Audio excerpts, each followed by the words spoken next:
المعصومین المنتخبین المنتجبین اما بعد فقد قال امام کاظم علیہ السلام اجتہدوا فی ان یکون زمانکم 4 ساعات. صلوات پڑھ دے بر محمد.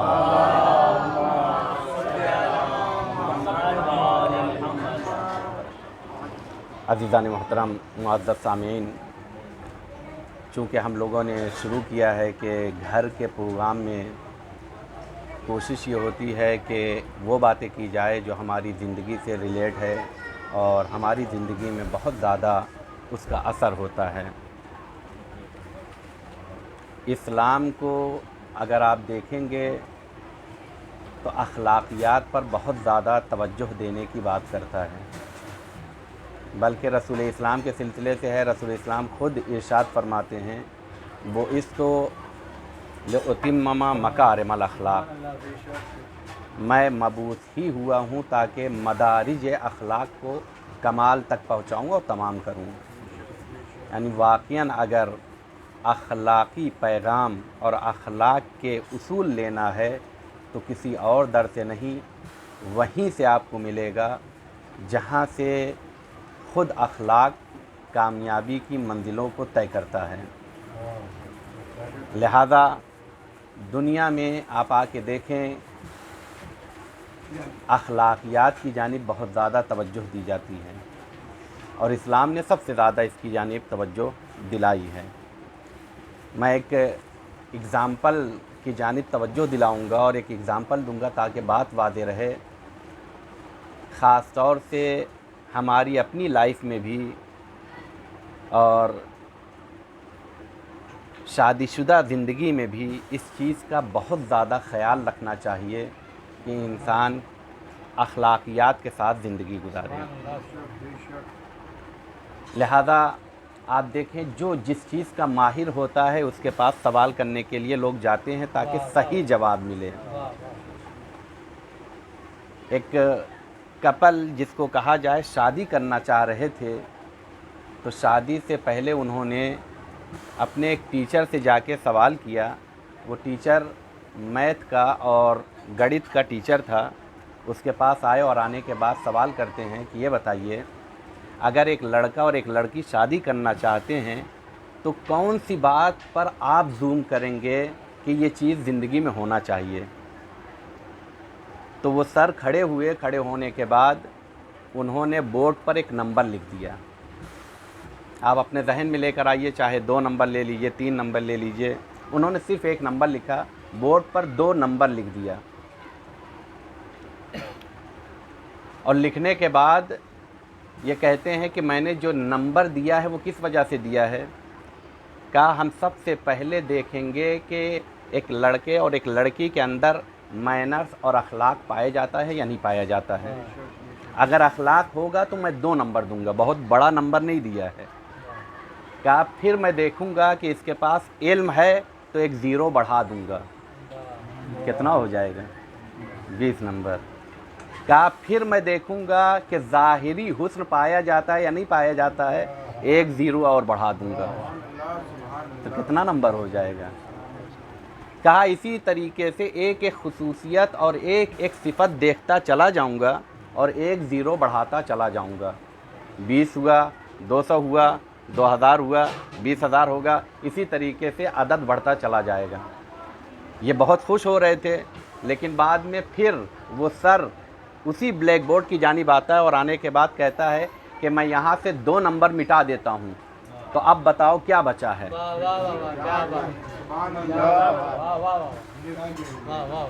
کہا جو کچھ بھی ہے وہ 0 ہے. یہ تمام صفات اپنی کمال کو پہنچتی ہیں اگر اخلاق کے پیرائے میں ہو. لہذا یہاں تک ہمارے یہاں بندگی اور عبادت کے لیے بھی کہا جاتا ہے اخلاقیات کے ساتھ ہونا چاہیے. ذرا آپ دیکھیں، توجہ کرنے کی ضرورت ہے. لہذا کہتے ہیں اگر ہم قرآن بھی پڑھ رہے ہیں تو اتنی تیز نہ پڑھیں کہ اگر پڑوسی کو تکلیف ہوتی ہے. یعنی بندگی اور عبادت میں بھی اخلاقیات کا خیال رکھا گیا ہے. تو اگر اخلاق ہے تو انسان کمال پاتا ہے. لہذا اسلام نے اس کی جانب بہت زیادہ توجہ دلائی ہے اور ایک اچھا گھر ہونے کے لیے اخلاق کا ہونا بہت ضروری ہے. لہذا انہی اخلاقیات میں سے امام کاظم علیہ السلام نے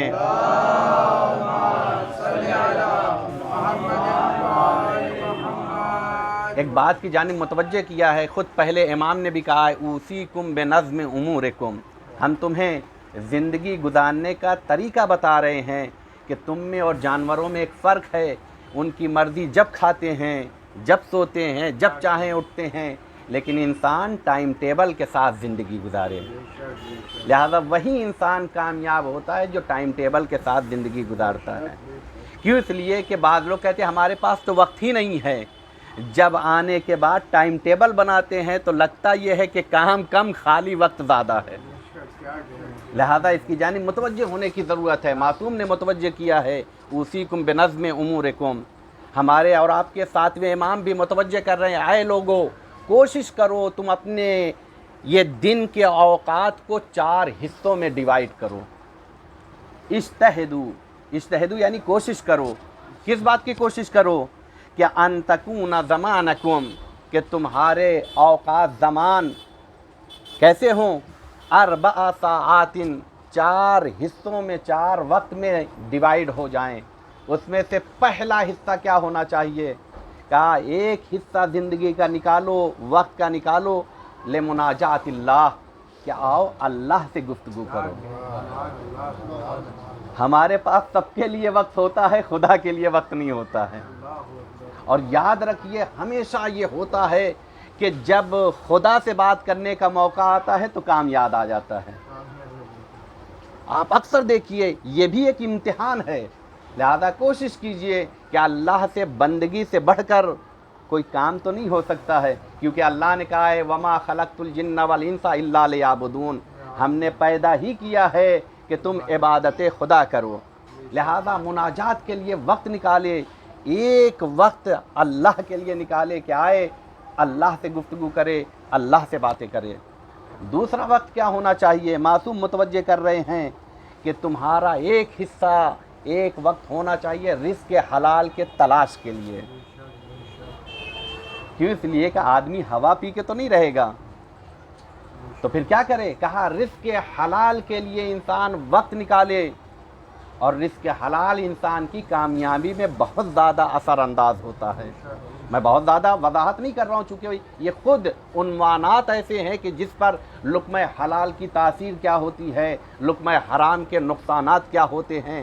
بس ایک جملے میں اگر بیان کروں تو لقمہ حرام کا اثر یہ ہوتا ہے کہ امام وقت کی بات سمجھ میں نہیں آتی.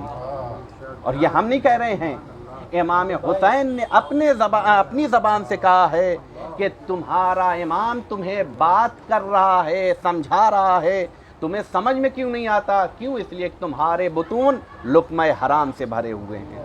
ذرا آپ سوچیں. تو اگر ہم چاہتے ہیں کہ اپنے امام کی بات پر لبیک کہیں تو اپنے شکم کا خیال رکھنا ہے. لہذا اس کی جانب متوجہ ہونا چاہیے. تو پھر کیا کرے؟ کہا رزق حلال کے لیے کوشش کرے. اور رزق حلال کے لیے جب انسان وقت نکالتا ہے تو یاد رکھیے یہ وقت بھی عبادت کہلاتا ہے. عبادت کا مطلب صرف یہ نہیں ہے کہ مصلی عبادت پر آ کر بیٹھے اور عبادت کرے، کہا نہیں، بلکہ عبادت ہے اگر اپنے بچوں کے لیے رزق حلال کی تلاش میں جا رہا ہے. لہذا ایک وقت کیسا ہونا چاہیے؟ بچوں کے لیے. کہا ایک وقت اور زندگی کا 4 حصوں میں ڈیوائیڈ کرنے کے لیے کہا ہے. کہا تم نکالو وہ وقت ایسا ہو کہ جو تم اپنے دوستوں کے ساتھ، اپنے رشتہ داروں کے ساتھ بیٹھو، کچھ انہیں سکھاؤ، کچھ ان سے سیکھو. اب اس میں بھی میں آپ کی جانب ایک اہم نقطے کی جانب متوجہ کرنا چاہتا ہوں. یاد رکھیے ہم کبھی کبھی وقت نکالتے ہیں، جس کے لیے نہیں نکالنا چاہیے اس کے لیے تو نکالتے ہیں، اور جس کے لیے واقعا نکالنا چاہیے اس کے لیے نہیں نکالتے. والدین کے لیے وقت نکالنا چاہیے اس کے لیے نہیں نکالتے ہیں. بھائی بہن کے لیے وقت نکالنا چاہیے اس کے لیے نہیں نکالتے ہیں. دوستوں کے ساتھ وقت گزاریے، لیکن ایسے دوست ہونا چاہیے کہ جن سے دیکھنے کے بعد خدا یاد آئے. یہ خود ایک عنوان ہے، متوجہ ہونے کی ضرورت ہے. ایسے لوگوں کے ساتھ رہیے جو آپ کو دین کی طرف لے کر آئیں، نہ یہ کہ آپ کا دین آپ سے چھین کر لے کر چلے جائیں. واقعاً متوجہ ہونے کی ضرورت ہے، کیونکہ امام زمان کے ظہور کے حالات میں سے اور جو علامات بتائی جاتی ہے، ایسا مرحلہ ہوگا گھر سے نکلیں گے دیندار لیکن بے دین واپس ہو کر آئیں گے، اتنے حالات خراب ہوں گے۔ تو کوشش کرے ایسے دوست ہوں جس سے دین ہمارا محفوظ رہے، لہذا وقت نکالے۔ میں ایک اگزامپل دے رہا ہوں، بات کو یہیں پر تمام کروں گا۔ ہوتا کیا ہے کہ جس چیز کے لیے ہمیں زیادہ توجہ دینا چاہیے اسی کی جانب ہم متوجہ نہیں ہو پاتے ہیں، لہذا آپ دیکھیے ایک ڈیمو دے رہا ہوں تاکہ انسان متوجہ ہو جائے۔ آپ ایک ٹی وی بھی خریدتے ہیں تو کمپنی والا ڈیمو دے کر جاتا ہے تاکہ سمجھ میں آئے زندگی کیسے ہماری اس مشین کے ساتھ، اس ٹی وی کے ساتھ گزاری جائے، کون سا بٹن چلانا ہے، کون سا بٹن دبانا ہے، یہ ہمیں معلوم ہونا چاہیے۔ کہا دیکھیں 3 طرح کے پتھر، 3 طرح کی چیزیں ہم آپ کو دیں گے، ایک بڑے پتھر ہوں گے، ایک اس سے کچھ چھوٹے پتھر ہوں گے، اور اس کے بعد ریت کے ذرات ہوں گے۔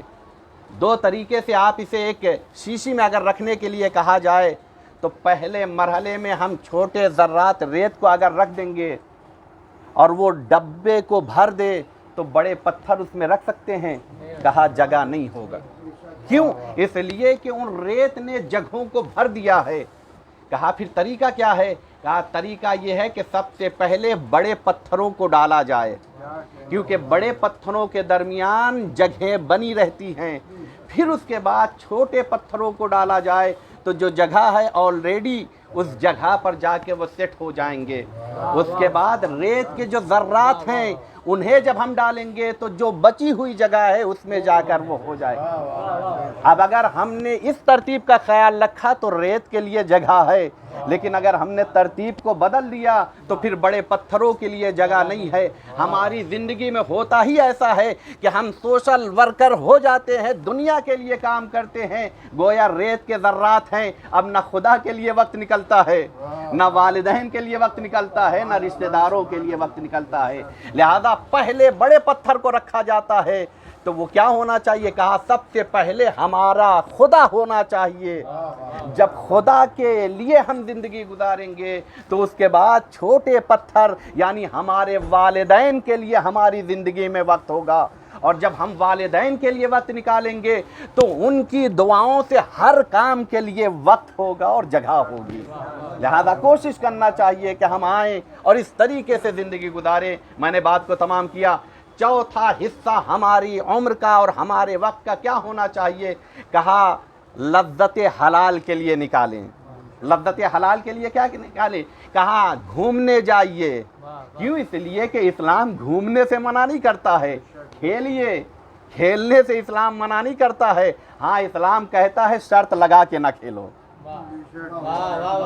کھیلنے سے منع نہیں کرتا ہے، گھومنے سے اسلام منع نہیں کرتا ہے۔ کہا ہاں ایسے مقامات سے بچو کہ جہاں سے دین تمہارے ہاتھ سے چلا جائے۔ لہذا لذت حلال کے لیے، لہذا دین اس طریقے سے نہ سمجھیے کہ جسے ہمیں دنیا سمجھانا چاہتی ہے کہ دیندار ہو جاؤ گے تو نہ فیملی کے لیے وقت ہوگا، دیندار ہو جاؤ گے تو گھومنے کا موقع نہیں ملے گا، دیندار ہو جاؤ گے تمہارے پاس وقت ہی نہیں ہوگا۔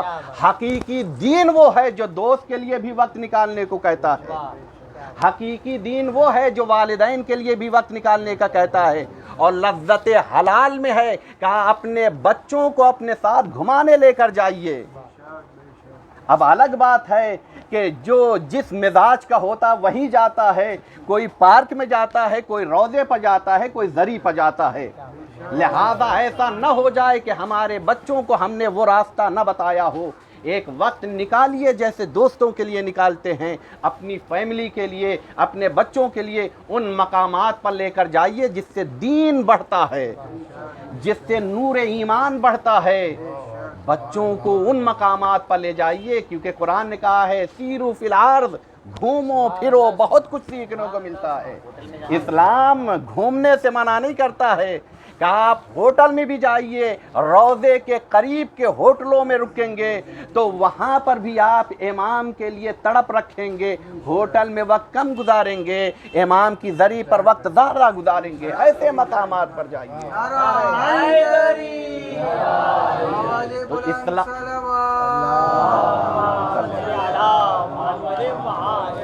اسلام نے بہت زیادہ توجہ دلائی ہے اخلاقیات کی جانب، لیکن ہم نے دیکھا جنہوں نے اخلاق کی جانب توجہ دلائی، جنہوں نے اصول اخلاق بتائے، انہی کے ساتھ ایسے بد اخلاقی ہوئی ہے کہ اخلاق کہتا ہے ایک جانور پیاسا ہو تو اسے پانی دے دیا جائے، لیکن ہم نے کربلا میں آ کے ایسی بد اخلاقی دیکھی کہ حسین جیسا کریم اپنے بچے کے لیے پانی مانگ رہا ہے۔ حسین کو تو مانگنے بھی نہیں آتا، کیونکہ حسین ذات وہ ہے جو دینے والی ہے۔ تبھی امام حسین نے کہا کہ میرے شیعو اگر کربلا میں ہوتے تو تم دیکھتے کہ میں اپنے بچے علی اصغر کے لیے پانی کیسے طلب کر رہا تھا۔ اجرکم علی اللہ، خدا کسی غم میں نہ رلائے سوائے غم آل محمد کے۔ وہ موقع بھی آیا کہ ایک مرتبہ فوج آدھا اپنے چہروں کو پھیر کر رونے لگے۔ عمر سعد نے دیکھا کیفیت عجیب ہے، آواز دی آئینہ آئینہ حرملہ اکتا کلام الحسین۔ ارے حرملہ نے سے شعبہ تیر چلہ کمان میں جوڑا اور ایک مرتبہ رہا کیا، سنسناتا ہوا تیر آیا۔ حسین کا مجاہد حسین کے ہاتھوں پر منقلب ہو گیا۔ مظلوم امام نے ایک مرتبہ تیر نکالا، خون کا فوارہ جاری ہوا، حسین نے اپنے چلو میں لیا۔ ایک مرتبہ آسمان کی جانب ڈالنا چاہتے، آواز آئی۔ اس موقع پر بھی اخلاق حسین کا مظاہرہ ہے کہ مولا یہ چاہتے کوئی پیاسا نہ رہ جائے۔ آواز غیبی آئی، اگر ایک قطرہ خون آسمان کی جانب آیا تو تا قیامت پانی کا ایک قطرہ بھی نہ آئے گا۔ حسین نے زمین پر ڈالنا چاہا، لیکن آواز آئی اگر اس خون ناحق کا ایک قطرہ زمین پر آیا تو تا قیامت یہ زمین سے اناج نہ اگے گا۔ ارے جنہوں نے بھوکا رکھا، جنہوں نے پیاسا رکھا ہے، لیکن حسین ابھی بھی رزق و دانہ کا انتظام کر رہا ہے۔ حسین اتنا مظلوم ہے، ایک مرتبہ اس خون کو لیا، اپنے چہرے پر مل لیا اور کہا میرے بیٹے علی اصغر گواہ رہنا، کل قیامت کے دن نانا کے سامنے ایسا ہی حاضر ہوں گا، اور اس کے بعد کہوں گا نانا آپ کی امت نے آپ کے نواسے کے ساتھ کیسا ظلم کیا۔ سیعلم الذین ظلموا ای منقلب ینقلبون الا لعنۃ اللہ علی القوم الظالمین۔ بار الہ تجھے واسطہ ہے ذکر کا، اس فرش اعضا کا، آئے ہوئے مومنین کا، مومنین کے ٹوٹے ہوئے قلوب کا، پاکیزہ آنکھوں سے نکلے ہوئے پاکیزہ اشک کا واسطہ ہے۔ تمام شیعان حیدر کرار جہاں کہیں بھی ان کی جان مال عزت آبرو کی حفاظت فرما۔ بار الہ جو لوگ مریض ہیں انہیں شفاء کاملہ و عاجلہ عطا فرما۔ بار الہ تیری بارگاہ میں دعا ہے، ہم گھروں پر جا کے اس ذکر کو کرتے ہیں، اس امید کے ساتھ گھروں سے مشکلات اور پریشانیوں کو ختم کر دے۔ بار الہ تجھے واسطہ ہے اس دعا کا، اس ذکر کا، مولا کا، تمام شیعان حیدر کرار جو کوئی بھی بے روزگار ہے اسے باروزگار بنا دے۔ بار الہ جو لوگ باروزگار ہیں ان کے رزق و روزی میں برکت عطا فرما۔ بار الہ تجھے واسطہ ہے ذکر کا، اپنی آخری حجت امام زمانہ کے ظہور میں تعجیل عطا فرما اور ہمیں ان کے اعوان و انصار میں شمار فرما۔ سیعلم الذین ظلموا ای منقلب ینقلبون الی لعنۃ اللہ۔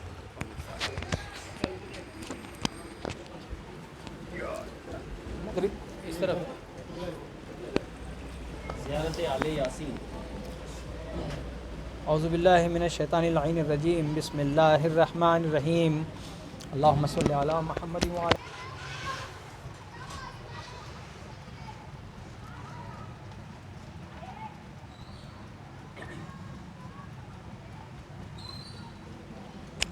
اعوذ باللہ من الشیطان اللعین الرجیم، بسم اللہ الرحمن الرحیم۔ زیارت آل یاسین پڑھتے ہیں اپنی طرف سے، اپنے والدین کی طرف سے، جملہ مرحومین مرحومات کی طرف سے، جملہ احبا اعزاء اقارب کی طرف سے، دوست احباب کی طرف سے، جملہ مومنین و مومنات کی طرف سے، قربتاً اللہ۔ بسم اللہ الرحمن الرحیم۔ سلام علی آل یاسین، السلام علیکہ یا داعی اللہ و ربانی آیاتہ، السلام علیکہ یا باب اللہ و دیان دینہ، السلام علیکہ یا خلیفۃ اللہ و ناصر حقہ، السلام علیکہ یا حجت اللہ و دلیل ارادتہ، السلام علیکہ یا تالیہ کتاب اللہ و ترجمانہ، السلام علیکہ فی آناء لیلک و اطراء في آناء ليلك وأطراف نهارك. السلام عليك يا بقية الله في أرضه. السلام عليك يا ميثاق الله الذي أخذه ووكده. السلام عليك يا وعد الله الذي زمنه. السلام عليك أيها العلم المنصوب والعلم المسبوب والغوث والرحمة الواسعة وعدا غير مكذوب. السلام عليك حين تقوم. السلام عليك حين تقعد. السلام عليك حين تقرأ وتبين. السلام عليك حين تصلي وتقنت. السلام عليك حين تركع وتسجد. السلام عليك حين تحلل وتكبر. السلام عليك حين تحمد وتستغفر. السلام عليك حين تصبح وتمسي. السلام عليك في الليل إذا يغشى والنهار إذا تجلى. السلام عليك أيها الإمام المامون. السلام عليك أيها المقدم المعمول. السلام عليك بجوامع السلام. أشهدك يا مولاي عني أشهد أن لا إله إلا الله وحده لا شريك له وأن محمدا عبده ورسوله لا حبيب إلا هو وأهله. وأشهدك يا مولاي أن عليا أمير المؤمنين حجته والحسن حجته والحسين حجته والعلي بن الحسين حجته ومحمد بن علي حجته وجعفر بن محمد حجته وموسى بن جعفر حجته وعلي بن موسى حجته ومحمد بن علي حجته وعلي بن محمد حجته والحسن بن ابن علي حجته. وأشهد أنك حجة الله أنتم الأول والآخر وأن رجعتكم حق لا ريب فيها يوم لا ينفع نفس إيمانها لم تكن آمنت من قبل أو كسبت في إيمانها خيرا وأن الموت حق وأن ناكرا ونكيرا حق وأشهد أن النشر حق والبعث حق وأن الصراط حق والمرصاد حق والميزان حق والحشر حق والحساب حق والجنة والنار حق والوعد والوعيد بهما حق.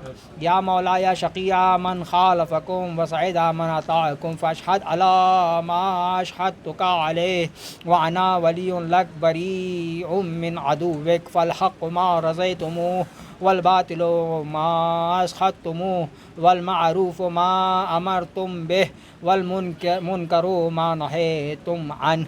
فنفسي مؤمنة بالله وحده لا شريك له وبرسوله وبأمير المؤمنين وبكم يا مولاي عن أولكم وآخركم ونصرتي معدة لكم ومعدتي خالصة لكم آمين آمين. اللهم صل على محمد وآل محمد وزد فرج آل محمد. بسم الله الرحمن الرحيم. اللهم إني أسألك أن تصلي على محمد نبي رحمتك وكلمة نورك وأن تملأ قلبي نور اليقين وصدري نور الإيمان وفكري نور النيات وعزمي نور العلم وقوة نور العمل ولساني نور الصدق وديني نور البصائر من عندك وبصري نور الضياء وسامعي نور الحكمة ومودتي نور الموالاة لمحمد وآله عليهم السلام حتى ألقاك وقد وفيتك بعهدك وميثاقك فتغشني رحمتك يا ولي يا حميد. اللهم صل على محمد حجتك في أرضك وخليفتك في بلادك والداعي إلى سبيلك والقائم بقسطك والسائر بأمرك ولي المؤمنين وبوار الكافرين ومجلي الظلمة ومنير الحق والناطق بالحكمة والصدق وكلمتك التامة في أرضك المرتقب الخائف والولي الناس سفينة النجاة وعلم الهدى ونور أبصار الورى وخير من تقمص وارتدى ومجلي العمى الذي يملأ الأرض عدلا وقسطا كما ملئت ظلما وجورا إنك على كل شيء قدير. اللهم صل على وليك وابن أوليائك الذين فرست طاعتهم ووجبت حقهم وذهبت عنهم الرجس وطهرتهم تطهيرا. اللهم صل على محمد وآل محمد.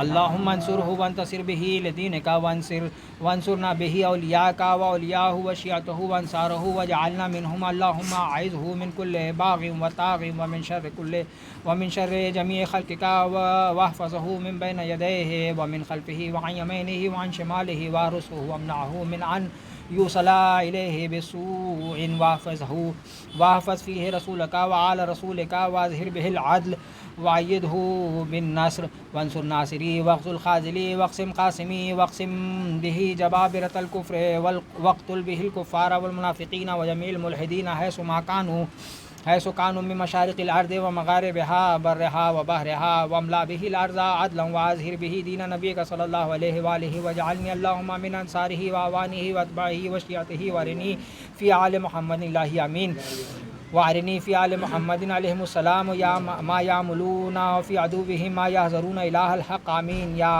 ذا الجلال والإكرام يا أرحم الراحمين اللهم صل على محمد وعلى بسم اللہ الرحمن الرحیم. پالنے والے ہمارے اس مختصر سے اعمال کو قبول فرما, ہمیں تیرے نیک بندوں میں شمار فرما, ہمیں ہر آفت بلا مصیبت پریشانی سے محفوظ فرما, فقر و فاقہ مصیبت و بلاؤں سے محفوظ فرما, بد نظر سے تیری معصیت سے تیری نافرمانی سے محفوظ فرما. پروردگار ہمارے دلوں کو آپس میں جوڑ دے, ہمارے دلوں میں خلوص عنایت فرما, ہمارے اعمال میں ہماری عبادتوں میں اضافہ فرما, ان کو قبولیت کا شرف عنایت فرما. ہم میں سے جو مقروض ان کے قرضے کو ادا فرما, جو بے اولاد ان کو اولاد عطا فرما, جو بے گھر ہیں ان کو گھر نصیب فرما, جو بے روزگار ان کو روزگار عنایت فرما, جو برسر روزگار ہیں ان کی روزیوں میں اضافہ فرما, ہماری روزیوں کو پاک فرما, ہمیں حلال کمانے کی توفیق عنایت فرما, ہمیں حلال کھانے کی توفیق عنایت فرما, ہمیں تیرے محمد و آل محمد کے لیے باعث فخر و شان بنا. پروردگار ہمیں ایسا بنا جیسا وہ چاہتے ہیں کہ کونوا لنا زینا ولا تکن لنا شینا. پروردگار ہمیں اس کا مصداق بنا. پروردگار ہم میں سے جو بچے امتحان دیے ہوئے ہیں ان کو امتحانوں میں نمایاں کامیابی عنایت فرما. پروردگار جو شادی اور دیگر رشتوں کی ضرورت رکھتے ہیں ان کی ضروریات کو پورا فرما. پروردگار آل محمد کے صدقے میں ہمارے گھروں میں برکت دے, رونق دے. پروردگار ہمارے ماں باپ کے جن کے ماں باپ پروردگار زندہ ہیں ان کے سائے کو ہمارے سروں پہ برقرار رکھ, اور ہم میں سے جن کے ماں باپ مرحوم ہو چکے ہیں ان کے درجات میں اضافہ فرما, ان کو جوار معصومین عنایت فرما. آمین ثم آمین. اپنے اپنے مرحومین کے لیے ایک مرتبہ سورہ فاتحہ.